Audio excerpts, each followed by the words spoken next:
माताएं हुई हैं जो धर्म का पालन करने वाली हैं, जिनमें माता अनसुईया थी। आज कहने लगे प्रभु जी ऐसी कौन सी सती है, तो उसका भी मुझे मार्गदर्शन बता दीजिए।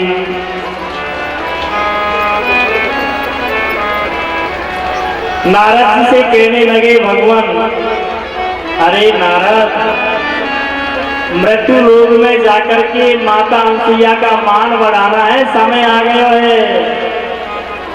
यदि माता अनसुईया का मान नहीं बढ़ा तो ये भक्ति यहाँ की यहाँ ही रह जाएगी, इसलिए आपको आगे बढ़ाना है। आप देवियों के पास में जाइए और उनसे कहिए कि हमने भक्ति तो देखी है, अरे ऐसी सती तो देखी है, लेकिन माता अनसुईया जैसी सती कभी ना देखी। ऐसी सती की जरूरत है, क्योंकि यहाँ पर पुरुषार्थ बताए हुए हैं और ये पुरुषार्थ की महिमा का वर्णन हो रहा है कि सती हुई है तो अनसुईया जैसी माता इस पृथ्वी पर नहीं हुई। नारद जी को भगवान ने देख के इशारा दे दिया, चिंता मत करो, जाओ। आज नारद जी हाथ में वीणा लेकर के कैलाश पर्वत पर जा रहे हैं और कैसे कहते जा रहे हैं, श्रीमन नारायण नारायण नारायण, नारायण नारायण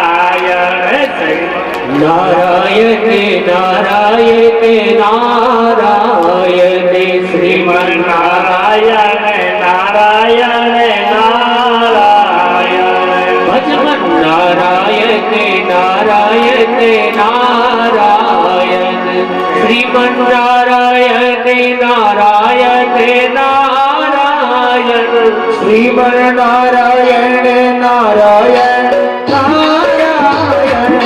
नारायण नारायण नारायण, श्रीमन नारायण नारायण नारायण, नारद जी कैलाश पर्वत पर पहुंच गए। पार्वती माता से कहने लगे, अरे मैया रे मैया, आपको पता नहीं है क्या, पृथ्वी लोक पर मृत्यु लोक में तो बहुत अच्छी सती हुई है, ये तुम भी उसके आगे कुछ नहीं है। तुम तो मन में बड़ी मन भूली भूली घूम रही हो, लेकिन पृथ्वी पर मैंने आज तक ऐसी सती नहीं देखी। उस माता का नाम है अनसुईया माता। पार्वती क्रोध में है गई, मन में सोचने लगी, हमसे बड़ी कोई है क्या इस पृथ्वी पर? क्या मैया देख लीजिए, पीछे बताए दूंगा। अब तो नारद जी वहां कह करके ब्रह्माणी के पास में पहुंच गए हैं। ब्रह्माणी से कहने लगे, मैया रे मैया, तुम तो मन में भूल रही हो, तुमसे तो बढ़कर के ऐसे मृत्यु लोक में बहुत सती है। ऐसी सती मैंने कभी ना देखी जिसको नाम माता अनसुईया है। उसको भी भड़का दिया। अब तो वो भी मुंह खुला रही है कि देखते हैं कैसे उसकी सबको भंग किया जाए। अब तो नारद जी क्षीर सागर में पहुंच गए, कमला जी के पास में। कमला से कहने लगे, मैया रे मैया, तू बैठी बैठी मन में इतरा रही है, तुमसे तो बढ़कर के मृत्यु लोक में जाकर के देखिए, माता अनसुईया जैसी कोई सती नहीं है। अरे जारे नारद, कहां से भड़काने आया है? हमसे बढ़कर तो कोई नहीं है। नारद जी भड़का करके चले गए, क्योंकि ये तो प्रभु के आदेश के बिना कुछ नहीं होता है। ठाकुर जी का आदेश है कि मेरे भक्तों का मान सम्मान बढ़ाने के लिए आज भगवान पृथ्वी पर आ रहे हैं। जैसे ही महादेव जी आए तो माता पार्वती ने तो मुंह बुला रखो है। अरे देवी क्या बात है गई। कहने लगे स्वामी आज मेरे कहने से अभी जाओ और माता अनुसुईया का सत डिगा करके आइए, नहीं तो मैं आपको न्याय रुकने नहीं दूंगी। उसने कहा देवी चिंता मत करो अभी जाता हूं। इधर ब्रह्माणी भी ब्रह्मा जी से कहने लगी जाओ तुम्हारा आने का काम नहीं है, जब तक उस सती का सत नहीं डिगाया तो हमारा नाम ब्राह्मणी नहीं है। आगे कमला भगवान विष्णु पहुंचे तो भगवान विष्णु कहने लगे हे स्वामिनी हे देवी ये तो बताओ आपने मुंह कैसे खुला रखा है। इतनी बात करने की नहीं है स्वामी, जल्दी जाओ और माता अनुसुईया का सत डिगा दीजिए। आज माता अनुसुईया को सत डिगाने के लिए तीनों देवता जा रहे हैं। देवता मन में विचार करने लगे देखो अब आएगा पता तो उनको, उनका अहंकार तो दूर हो जाएगा। आज वो जा रहे हैं और अपना ब्राह्मणों का रूप धारण करके और अत्रि ऋषि के आश्रम पर पहुंच रहे हैं जहां पर अनुसुईया माता है। बड़ी देव भाव से, क्योंकि माता अनुसुईया ऐसी सती हुई जो संसार में कोई सती नहीं है।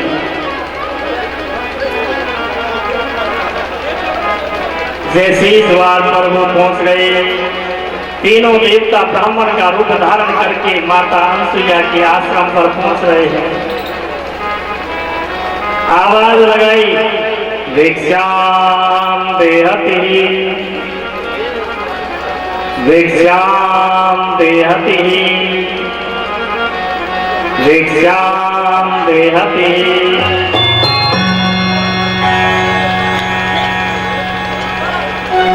आवाज लगाते ही मैया स्नान कर रही थी, तुरंत मैया आई। कहो क्या बात है ब्राह्मण देवताओं, आज हमारे दर्शन हो गए, धन्य है जो मेरे द्वार पर आए। क्योंकि माता अनुसुईया तो जानती है अनुसुईया का मतलब ये होता है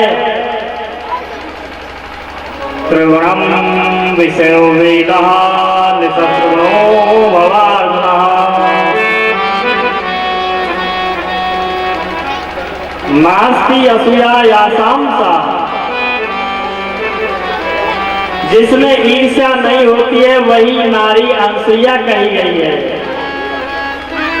इसलिए इस माता का नाम अनुसुईया है। आज तो माताओं के अंदर ईर्ष्या भाव भरी हुई होती है।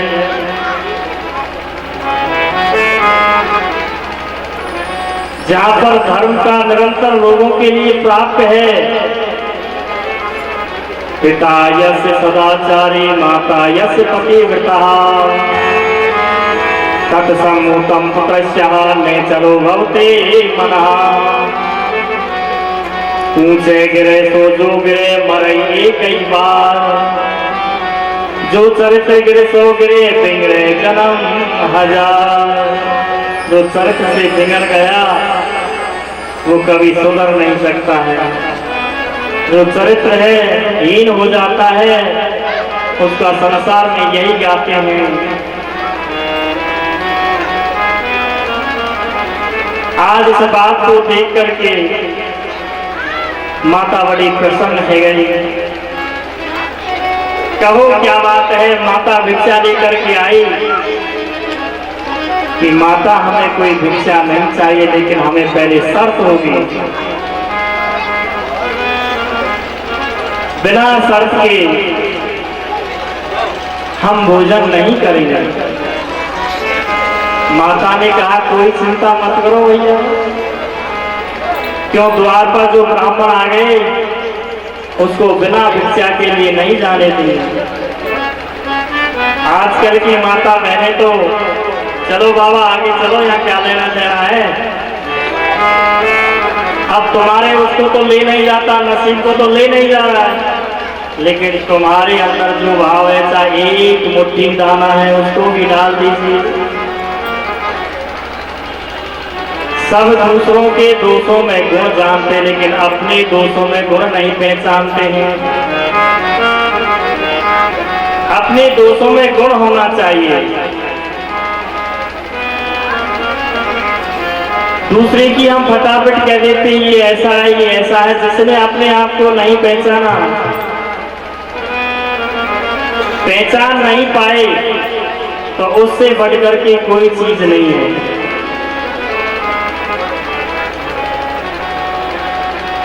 आज ब्राह्मण देवता एक शर्त है, बोलो क्या शर्त है, कि यदि हमको निवस्त्र होकर के भोजन खिलाएगी, प्रसाद खिलाएगी, तब ही हम भोजन करेंगे, अन्यथा हम तुम्हारे द्वार से जा रहे हैं। मैया कहने लगी, क्योंकि सती है और सती से बढ़कर के कोई नहीं है, जिसने अपने पति को मन क्रम वचन से एक ही दृष्टि से देखा है, दूसरे पर नजर तक नहीं देखी, ऐसी नारी को सती कहा गया है।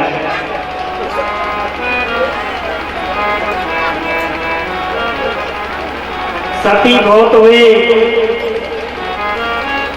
लेकिन माता अनसुईया जैसी सती नहीं। उसने कहा कि चिंता मत करो, मैं भोजन खिलाऊंगी, मेरे द्वार से खाली हाथ नहीं लौटने दूंगी। जल के अपने हाथ में जल लेकर के और तीनों देवताओं पर जल के छींटे मारे और कहा, यदि मैंने एक दृष्टि से अपने पति को मन क्रम वचन से देखा है तो ये 6 महीने के हो जाए। जैसे जल छिड़का और तीनों देवता 6 महीने के हो गए, क्योंकि बच्चा अबोध होता है, ज्ञान होता है, वो समझ नहीं पाता है कि माँ निवस्त्र बैठी हुई है या कैसे बैठी हुई है, क्योंकि वो एक भगवान का स्वरूप होता है। बच्चा ये नहीं समझ पाता है कि ये अग्नि है, ये जल है, ये गर्म है कि ठंडा है, क्योंकि वो अज्ञान है। यदि सर्प ही उसके सामने आ जाए तो वो सर्प को पकड़ लेता है।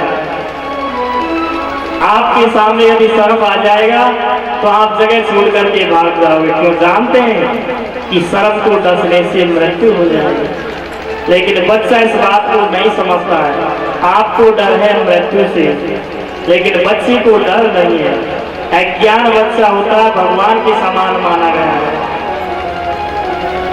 ऐसी बातें सुनकर के आज माता अनसुईया ने तीनों झोला में रख करके 3 झोटा इस तरीके से माता अनसुईया झोला झुला करके उन्हें खिला रही है, सुला रही है, खिला रही है। तो किस तरीके से सुला रही है देखो।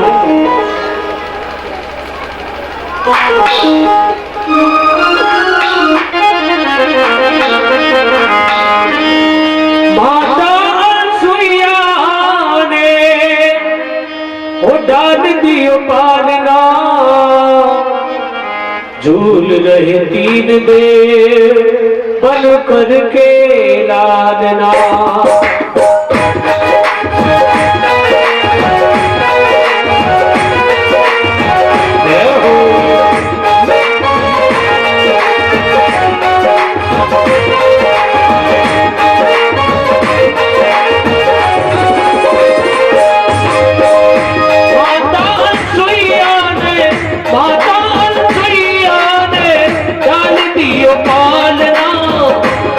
रहे 3 देव बन के लालना, झूल रहे 3 देव बन के लालना, झूल रहे 3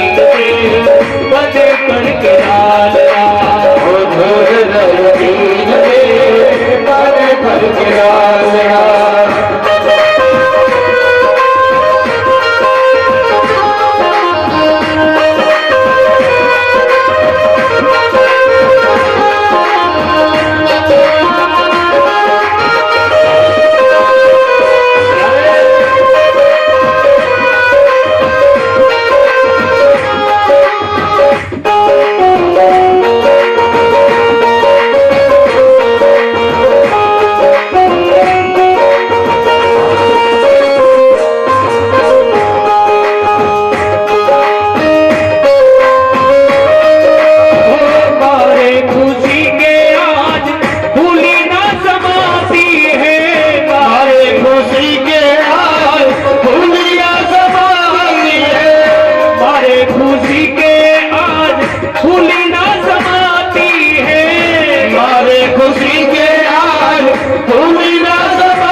की कुटिया में रहने को पधारे हैं, ईयों की कुटिया में रहने को पधारे हैं। उनकी नियाज देखो, उनकी नियाज देखो, भक्तों की कामना झूल रहती रे पर करके लालना, झूल रहती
नारद जी दौड़ते दौड़ते गए।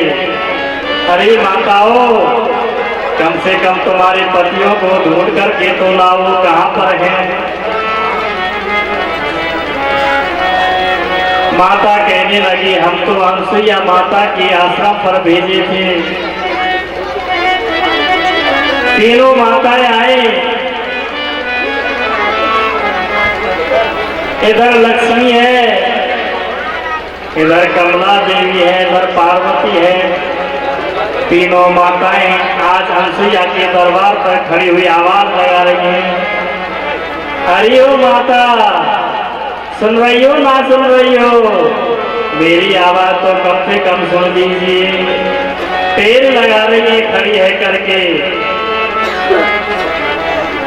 नारद जी बोले, अरे माता, बेटा तो 10-10 महीने के हैं और तुम्हारी बहुएं 25-25 साल की आई है।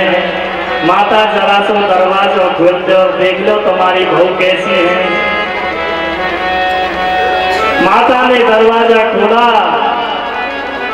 तो तीनों माताएं प्रवेश है गई आश्रम में।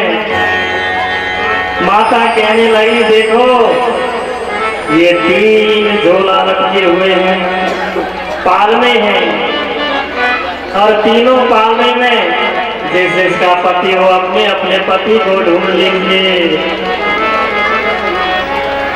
अब माताएं कहने लगी कि देखो, यदि अनजाने में दूसरे के स्पर्श हाथ है तो हमारा सत दिख जाएगा।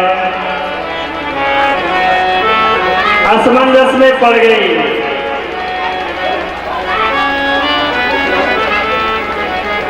ढूंढने लगी, लेकिन किसी की हिम्मत नहीं पड़ती कि ये मेरा पति है। माता कहने लगी, अनसुईया देख लो, पालने में झूल रहे हैं, जिसका जो पति हो उसको ढूंढ लीजिए।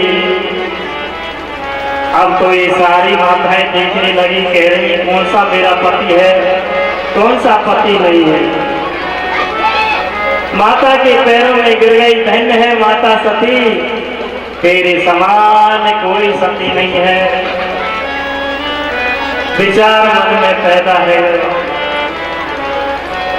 अर्ज करने लगी, हे माता, ये तो क्या 3 लोगों में बढ़ करके तुम्हारे समान कोई सती नहीं है, तो कृपा करके हमारे पतियों को जैसे थे वैसे बना दे। माता अनसुईया से अर्ज कर रही हैं तीनों माताएं। माता ने हाथ में जल लिया और तीनों पालने में जल का छिड़काव कर दिया और तीनों देवता खड़े हो गए, जिनको तीनों गुणों से माना गया है, जो तीनों गुणों से रहित है। पहले का नाम चंद्रमा रखे हुए हो, दूसरे का नाम दत्तात्रेय जी रखे गए और तीसरा दुर्वासा ऋषि हुए। तीनों देवता ब्रह्मा विष्णु महेश, ये 3 गुण हैं, सतगुण, रजोगुण और तमोगुण। आप तो जानते हैं महादेव जी कैसे हैं, कोई बात पर सोचते नहीं है, सोचते तुरंत ही तमोगुण है। तीनों गुणों की रचना करके यहाँ पर तीनों पुत्र के रूप में पैदा हो गए, चंद्रमा के रूप में, दत्तात्रेय के रूप में और दुर्वासा ऋषि के रूप में पैदा हो गए। क्योंकि आजकल के लोग अपने आप को ज्यादा मानते हैं और जिसने ज्यादा माना है वो नीचे गिरा है। दुर्वासा ऋषि ऐसे ही थे, क्योंकि भगवान के छाती पर लात मारी थी। भगवान तो बड़े मृदुल हैं, शील स्वभाव के हैं, सबको झेलते हैं, तभी उसका अपमान सहन किया था। भगवान कभी किसी के बुरे नहीं होते, लेकिन अहंकारी जीव को तो भगवान गिरा देते हैं, चाहे वो कितना ही बड़ा क्यों न हो, लेकिन उसको खड़पति बुलाने में समय नहीं लगता है। आज तीनों गुणों को रहित, जिसको मानव में त्रिगुणी माया से बंधा हुआ है। गीता में भगवान ने कहा है, त्रिगुणा विषयेदः निस्त्रैगुणो भवार्जुनः, जिसमें तीनों गुण विद्यमान हैं। ईर्ष्या का भाव भरा हुआ है।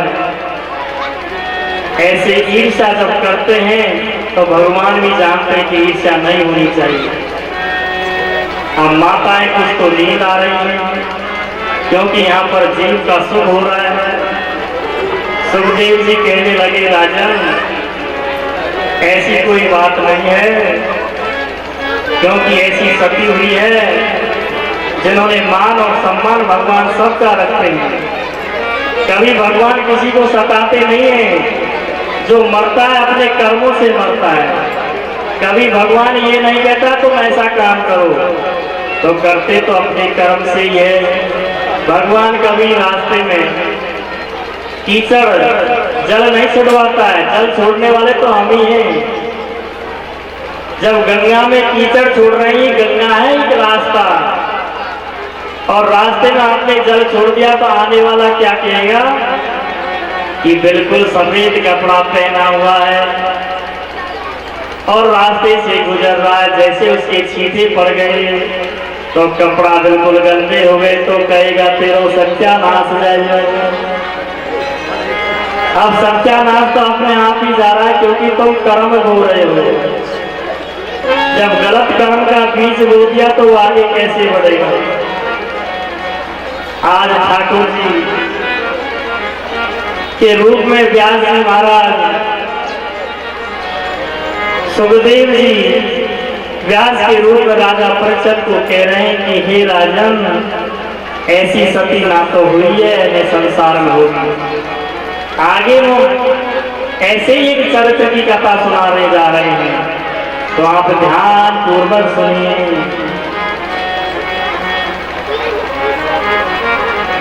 ऐसे महान बालक हुए जिसने अपने सारे संसार में नाम किया, जिनका नाम था ध्रुव। आज उसकी कथा के बारे में आप सुनेंगे। राजन सुना, सुखदेव जी सुना रहे हैं, राजन सुन रहे हैं, उत्तर की ओर विमुख होकर की कथा सुन रहे हैं। आज सभी एक राजा परीक्षित हैं जो कथा सुन रहे हैं, जिसने सार सार को ग्रहण किया है। क्योंकि यहाँ पर कथाएं भगवान ने कहा है कि यदि मैं सारे समुद्र की स्याही बना दी जाए और सारे वन की कमल बना दी जाए, कलम से लिखा जाए, तब भी हम उसका गुणगान नहीं गा सकते हैं। सार सार को भगवान ने 7 दिन में कथा सुनाई गई। प्रभु जी कहने लगे, देखिए भैया, आपने संग और कुसंग के बारे में जाना,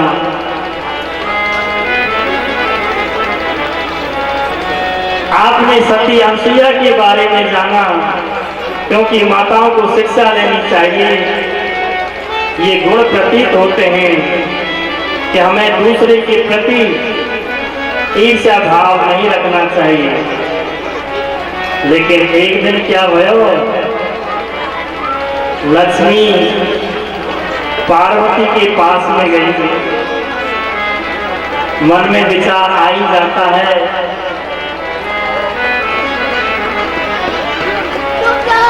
क्योंकि जो जिसका स्वरूप देख लेते हैं, मन में कह लेते हैं कि भाई मेरे को ऐसा ही स्वरूप होना चाहिए। जिसने जिसका स्वरूप धर लिया तो भगवान ने उसका त्याग किया है, और यहाँ त्याग ही सबसे बड़ी चीज है। माताएं गुणवान शीलवा, जिनके शील अंदर प्रवेश है, शीलता होनी चाहिए। किसी आने से पहले ये सोचना चाहिए कि मैं बोल कहां से रही हूं, कैसे बोल रही हूं। कागा किसी का धन हरे, कोयल किसी को दे, मीठी बाणी बोल के जग अपना कर ले स्वामी, जग अपना कर ले। कौवा जब बोलता है तो सबको बुरा लगता है, और जैसे कोयल बोलती है सबको मीठी वाणी अच्छी लगती है।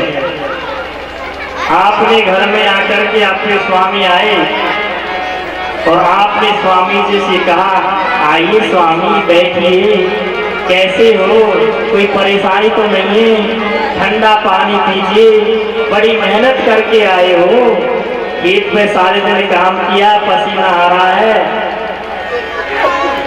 तो ये तो अपनी मीठी वाणी होगी, तो पति जो मेहनत करके आया है ना, वो सारा पिघल गया। उसने कहा कि इसकी वाणी नहीं भगवान है। प्रेम से प्रकट हुई भगवान, क्योंकि भगवान प्रेम में ही वासना करते हैं। आगे जाकर के भगवान कन्हैया ने प्रेम की भावना ही, आगे आप कथा सुनोगे कितनी भावना मीठी मीठी होनी चाहिए। एक काली काट बोल गई, का कर रहो दोस्तों, तो मैं पानी पियो ना जाएगा, मर रहे होगा, बैठो रे। अब ये भी भाषा है और वो भी भाषा है। वहां ने सोची तो कुलक्षणी मेरे परिवार को कैसे मेरे को आगे बढ़ाएगा, इसी के अंदर है। आज सुखदेव जी राजन से कह रहे हैं कि देख राजन, मैं अपने जीवन का जो मानव जीवन का प्रमुख प्रसाद है वो है भक्ति का साधन। तो ध्रुव जैसी कोई भक्ति नहीं की किसी ने, तो मुझे सार सार सुना दीजिए। अथा था कीर्तये वंशो गुण कीर्तये गुरु माधुर्वा स्वयंभो आस्वापी मनोहरं सांसं जन्मना। आज स्वर्ण मनु की वंश का वर्णन करते आगे बढ़ रहे हैं। राजन मैंने मनु और शत्रुबा के यहाँ 2 पुत्रों का जन्म हुआ। एक का नाम प्रियव्रत था, दूसरे का नाम उत्तानपाद था।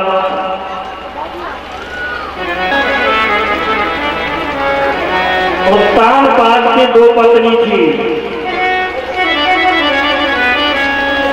क्योंकि पहले की पत्नी का नाम था सुनीति और दूसरी पत्नी का नाम था सुरुचि। तो सुनीति पहली पत्नी था, तो उसके साथ उसका विवाह हो गया, तो उसके कोई संतान नहीं हुई। क्योंकि जो अच्छी नारियां होती हैं वो कहती हैं कि स्वामी ऐसा करो, मेरे तो कोई संतान हो नहीं रही है, क्योंकि समय बहुत बीत गया है और बिना पुत्र के घर में कुछ नहीं है, इसलिए पुत्र होना जरूरी है।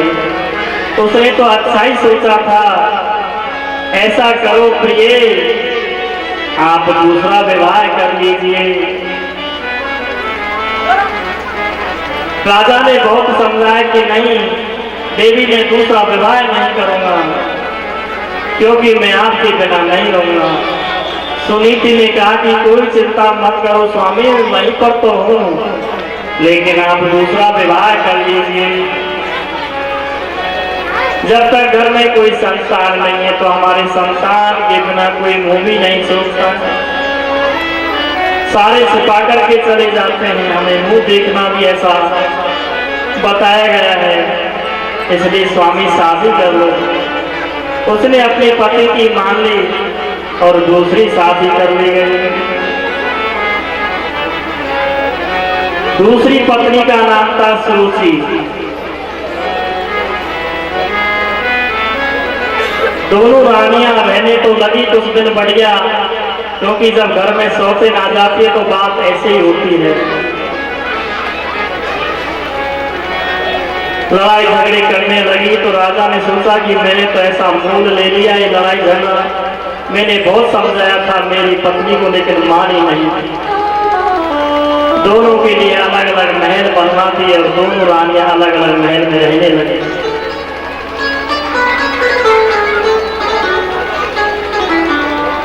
उस समय बहुत दबदबा था,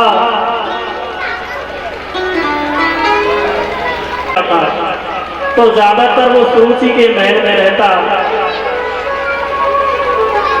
तो एक दिन सुरुचि के पुत्र को गोद में राजा खिला रहा था। उसी समय कहने लगा ध्रुव, मैयारी मैया ये तो बता मेरा बाप कौन है। मेरे से मैं जब खेलने जाता हूँ तो कहते हैं राजा का लड़का है, राजा का लड़का है, लेकिन माता मुझे पता नहीं कि मेरा बाप कौन है। मेरे लोग खिल्ली उड़ाते हैं, मेरे संग के साथी जो बच्चे खेलते हैं वो खिल्ली करते हैं कि ये तो बिना बाप का है।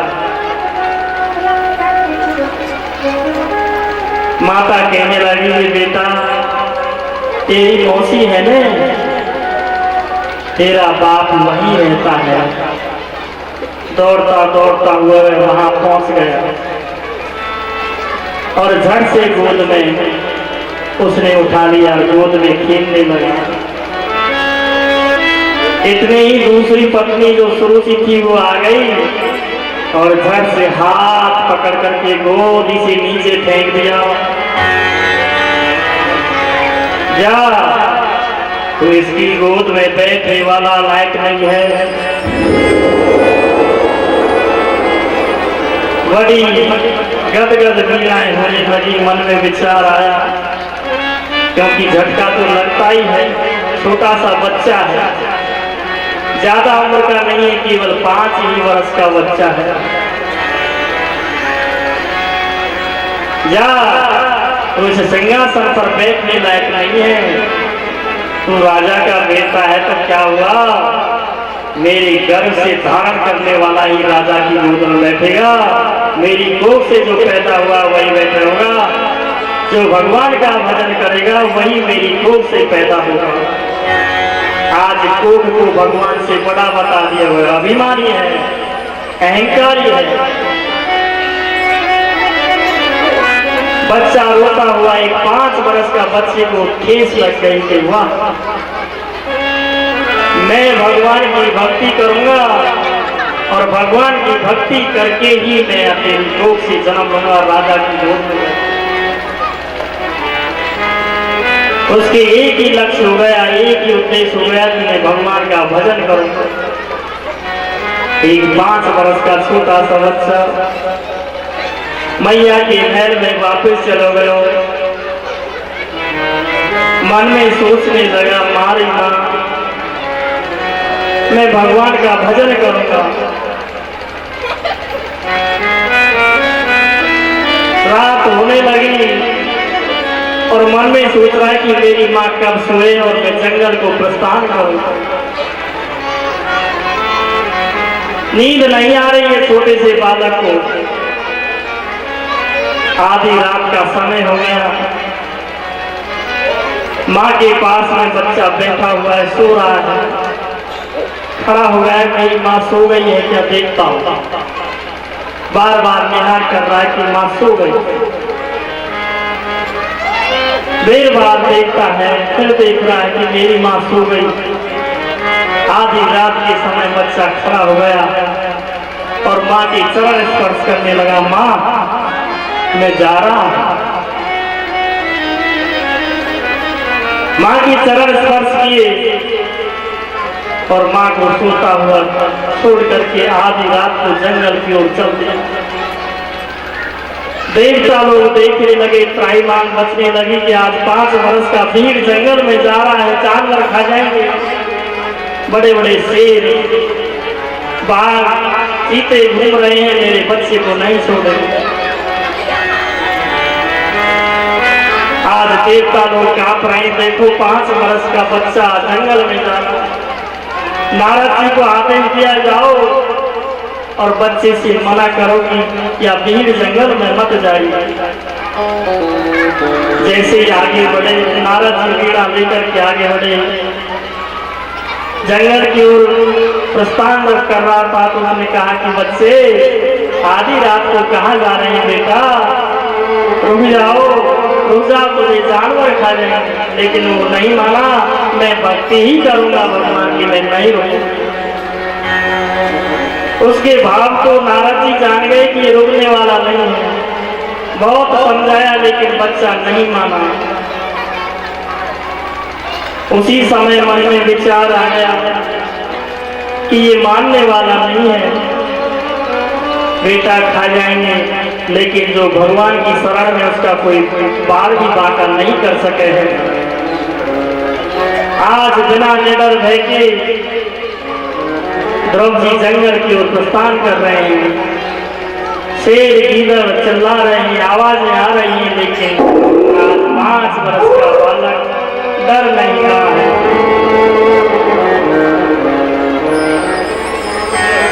नारद जी से आदेश दिया कि आप गुरु बन जाइए। ये रुकने वाला नहीं है, आप इसे गुरु मंत्र दे दीजिए। भगवान का आदेश हुआ। नारद जी ने कहा कि बच्चा रुकने वाला नहीं है। इधर मां जैसे ही जगी, उसे बच्चा नहीं मिला तो रोने लगी, बेटा बेटा तू कहाँ गया, मैं तेरी याद में रो रही हूँ। बेटा, अरे बेटा तुम कहाँ गए। बेटा को बार बार पुकार रही है, लेकिन बेटा कहीं दिखाई नहीं दिया। कभी उस महल से जा रही है तो कभी इस महल से जा रही है। त्राहिमाम हो गई, जंगल में पुकारने लगी। पति से कहने लगी, स्वामी बेटा गया, लेकिन दूसरी पत्नी कहाँ जाने लगी, गया तो गया, घर छोड़कर के नहीं जाएगा, पाबंद हो गया। अकेली माता ढूंढ रही है। भगवान नारद जी ने आदेश दिया, एक गुरु मंत्र दिया कि बेटा इस मंत्र को जाप करना, आप संसार से भव सागर से पार हो जाओगे। तो एक ही मंत्र दिया, ओम नमो भगवते वासुदेवाय, ओम नमो भगवते वासुदेवाय, ओम नमो भगवते वासुदेवाय। जाओ बेटा इस मंत्र का जाप करना, क्योंकि हरि हर जगह विराजमान है। ऐसा कहकर के नदी के किनारे गंगा नदी पीपल का पेड़ था, उसके नीचे भगवान को याद करने के लिए द्रौपदी एक पैर के अंगूठे पर खड़े हो गए। सुखदेव जी कहने लगे, राजा त्रातांते त्रातांते कपटः भद्रासनः अध्यो वृद्धानुसारे मांसं यन्ते चैव हरिमः। 3 रात्रि बीत गई। बेर और फल खाकर के समय को व्यतीत किया। दूसरे और छठे महीने में सूखी घास की पत्ती खाकर के आराधना की। तीसरे और 9वें महीने में यमुना का जल पीकर अब तो समाधि लगा ली। और जिस प्रकार से खम्बा होता जो मकान में छिपा हुआ होता है, खम्बे की तरह खड़ा हो गया, न हिल रहा है न डर रहा है। और जो गुरु ने मंत्र दिया उसका उच्चारण करने लगा। एक पैर के अंगूठे पर खड़े होकर के पृथ्वी त्राहिमाम हो गई, पृथ्वी झुक गई कि ऐसा कैसा भरत आ गया जो मैं झुक गई। पृथ्वी डगमगाने लगी, सभी जीव प्राणायाम करने लगे, सभी जीवों के श्वास रुक गए। देवता भगवान से प्रार्थना करने लगे कि प्रभु, क्योंकि वायु को आप ग्रहण कर रहे हैं, प्रार्थना करके कहने लगे कि हमारा श्वास रुक रहा है, तम रुक रहा है, जल्दी आओ। ऐसा कैसा भगत आ गया जिसने सारी पृथ्वी डगमगा रही है। भगवान ने जब देवताओं की आवाज सुनी तो दौड़ करके आए और गरुड़ पर सवार होकर के द्रौपदी जहाँ पर भक्ति कर रहे थे वहां पर आकर के पहुंच गए। सहस्रम शीर्षापि ततो ग्रोतात्मतः मर्दो अन्नं भृत्यं गृदशागतः। भगवान ने एक सिर वाले भगवान को ही उपदेश दिया, क्योंकि भगवान के 1000 सिर हैं। यदि इस सामने मैंने कर दिया तो बच्चा देख नहीं पाएगा, कितने नामों से पुकारेगा, हजारों मुखों से 1000 नाम लेंगे। ध्रुव के हृदय मैंने आत्मा को शुद्ध किया और भगवान हृदय में दिखाई दिए। जागृति पैदा की कि मेरा भगत ऐसे नहीं जगेगा जब तक उसको मैं स्वरूप नहीं बताऊंगा। भगवान ने यदि इसकी आंखें विशाल लोचन मैंने नहीं बनाई तो मेरे को देख नहीं पाएगा, मेरा तेज इतना है। भगवान ने आसन कर दिया और भगवान चतुर्भुज रूप में प्रकट है गए। बोले चतुर्भुज भगवान की जय, जय जय श्री राधे। प्रकट हो गए भगवान, साक्षात दर्शन दे दिए। अब तो सभी पिताजी ढूंढ रहा है, उसकी जो मौसी है वो भी ढूंढ रहा है कि इसने तो भक्ति कर ली। मन में कहने लगे कि मेरे से बहुत गलती हो गई है, पैरों में गिरने लगे ध्रुव के। 36,000 वर्ष तक ध्रुव ने राज किया। भारत में 36,000 वर्ष तक राज किया। आज भी अकल है कि जब शादी ब्याह होता तो कहते हैं कि भैया दूसरी बात देख, यही साक्षी है। बारात चली जाएगी, भोजन करके बाप अपना पैसा लेकर के चला जाएगा और दूल्हे दुल्हन लेकर के चले जाएगा, लेकिन साक्षी यही रहेगा। आज भी उत्तर दिशा में मौजूद हैं जिन्होंने 36,000 तक अखंड भारत का राज किया था। राजन गदगद हो गए कि प्रभु जी कलिकाल में तो ऐसा हो ही नहीं सकता है। ऐसे ऐसे मुनि हुए तो कृपा करके मुझे पंचम स्कंद के बारे में बता दीजिए। जो अभी आपने किस्सा सुना है, ऐसे ध्रुव जी हुए थे। आगे चलकर के षष्ठम स्कंद में भगवान बता रहे हैं कि ऐसे लोग हुए हैं जो भागवत को सुनकर के उनके सारे पाप कट गए हैं। अजामल जैसा ज्ञानी मैंने कभी नहीं देखा है। बड़ा ज्ञानी था वो।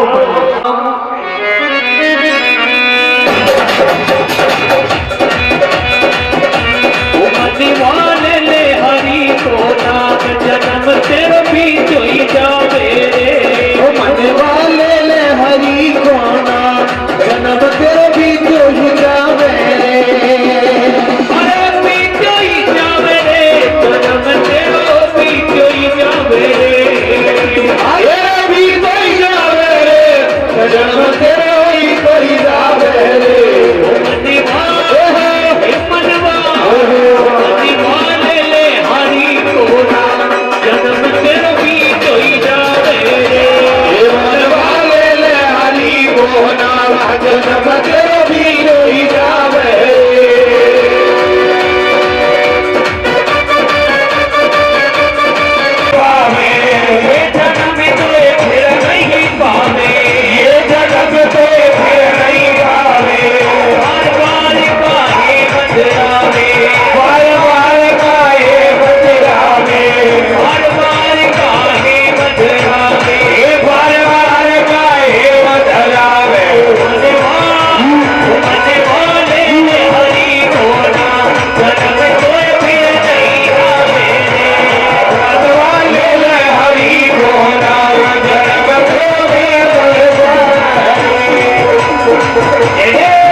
नपुंसक था, पाप करते करते 88 साल हो गए।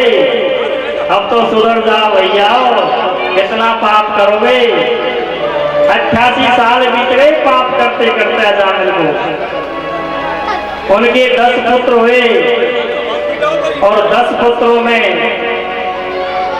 एक छोटा पुत्र जिसका नाम रखा था नारायण। तो सुखदेव जी कहते हैं राजन नारायण कैसे नाम रखा। राजन पूछ रहे हैं महाराज से कि ये नारायण नाम कैसे रखा गया है, तो कृपा करके मुझे बताइए। क्योंकि जहाँ पर अजामिल पहले बहुत ही ज्ञानी था, लेकिन कुसंग में आकर के ऐसी पीड़ाएं करने लगा, हिंसा करने लग गया। एक दिन घूमते घूमते साधु की मंडली आ गई, गांव में होकर के गुजर रही थी। उन्होंने कहा कि भैया यहाँ पर कोई मंदिर है क्या। अब लोग तो हंसी मजाक करने लग गए कि बाबा यह गांव में तो मंदिर नहीं है, थोड़ी सी दूर जाकर के एक आश्रम है और उस आश्रम में जाकर के हम रात को बिताना। जब जब धन भाग जागते हैं तो सबकी भगवान उद्धार करते हैं। संतों से मजाक किया, अरे कि तुम्हारे गांव में मंदिर नहीं है कि नहीं है भैया। बाबा माधव बहुत अच्छा मंदिर है। अब बाबा लोग तो वहां पहुंच गए जहां पर वो अजामिल दुराचारी रहता हो। अजामिल दुराचारी ने क्या किया, वो तो शराब पीकर के मस्त हो रहा था। अपने कंधे पर मरे हुए हिरण लटकाए हुए है। इतने में संत महात्मा पहुंच गए, कोई है क्या। दासी ने देखा कि आज हमारे द्वार पर संत आए, हमारा कितना भाग्य है। मैं बुरे कर्म करते करते मेरा पूरा जीवन व्यतीत गया, आज धन्य भाई जो हमारे द्वार पर संत आ गए। संतों का आगमन देख करके कहा कि आइए महाराज बैठिए। मैंने ये जीवन तो बिगाड़ दिया, लेकिन मेरा अगला जीवन तो सुधर जाए कम से कम। बोले महाराज हम तो आज यहीं ठहरेंगे, भोजन पकाएंगे। हम तो स्वयं पाकी हैं, हम खुद बना करके खाते हैं महाराज। तो कुछ चावल आटे दाल दे दिए गए, वो खाने लगे। प्रसाद पकाया, स्वयं पहुंची थी, उन्होंने पका करके प्रसाद पाया। उन्होंने कहा कि भाई तुम्हारे पति से मिलवा दो। वे कहने लगे अब बहुत ही ज्यादा हो गया, अन्याय हो गया। वो तो ऐसी स्थिति में है जो न जाने महात्माओं का अनादर कर देगा।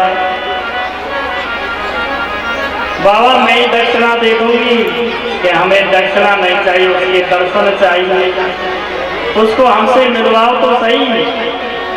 अब वो दौड़ती हुई जंगल की तरफ गई तो वो तो नशा में पड़ा हुआ भक्त है, उसके तो राक्षस घुसे हुए हैं। उसने हिरणों को दूर फेंका, मिलाया मिलाया और संतों के पास अरे के बाबा क्या चाहिए तुमको। बाबा ने कहा मुझे कुछ नहीं चाहिए, केवल एक ही बात है कि तुम्हारा जो छोटा पुत्र है उसका नाम नारायण रख दीजिए, उसी से बेड़ा पार है, हमारे तो यही दक्षिणा है। ठीक है बाबा आप कह रहे हैं मान गए, तो उसके छोटे पुत्र का नाम नारायण रख दिया। आजकल माता पिताओं का मन मोह छोटे ही बेटा पे ज्यादा हो करे कि छोटा बेटा है मेरा। अब माता पिता छोटे पुत्र पर ज्यादा ध्यान दें। जब मरणासन नजदीक आया उसे और कुछ नहीं दिखाई दे रहा, केवल छोटा पुत्र ही दिखाई दे रहा है जिसका था नाम नारायण। अरे बेटा नारायण, बेटा नारायण कहाँ हो। नारायण नारायण पुकारने लगा। क्योंकि जब यम के दूत आते हैं तो उसे कुछ नहीं दिखाई देते हैं, अपना घर परिवार देखता है। आज पुकार रहे हैं, नारायण जल्दी आओ, नारायण मेरी रक्षा करो, मेरी रक्षा करो। आज नारायण को पुकार रहे हैं। तो उसने तो कहते हैं कि मरते समय अंत समय जो भगवान का नाम लेता है वो भगवान के धाम को चला जाता है। अंत समय में नारायण नारायण पुकारा और नारायण नारायण जैसे पुकारा तो भगवान प्रकट हो गए। दूत आपस में लड़ने लगे कि देखो कर्म तो वे भी करते हैं, कर्म इसने नहीं किया, दुराचारी को एक मोक्ष मिल रहा है। उन्होंने कहा कि भैया देखो कर्म तो सभी कर रहे हैं, लेकिन जो अंत समय में जैसी बातें सोचता है मरते मरते कि मैं तो स्त्री होता तो कैसा होता, तो वो स्त्री बन जाएगा, कि मैं पुरुष होता तो कैसा होता, तो वो पुरुष बन जाएगा। जो भगवान का नाम उच्चारण करता है, जाप करता है, वो भगवान के धाम को चला जाता है। तभी तो कहा है, ओ भाई मारा राम नाम ले वासु कर गए पापी पाखंडे। भाई मारा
पाखंडी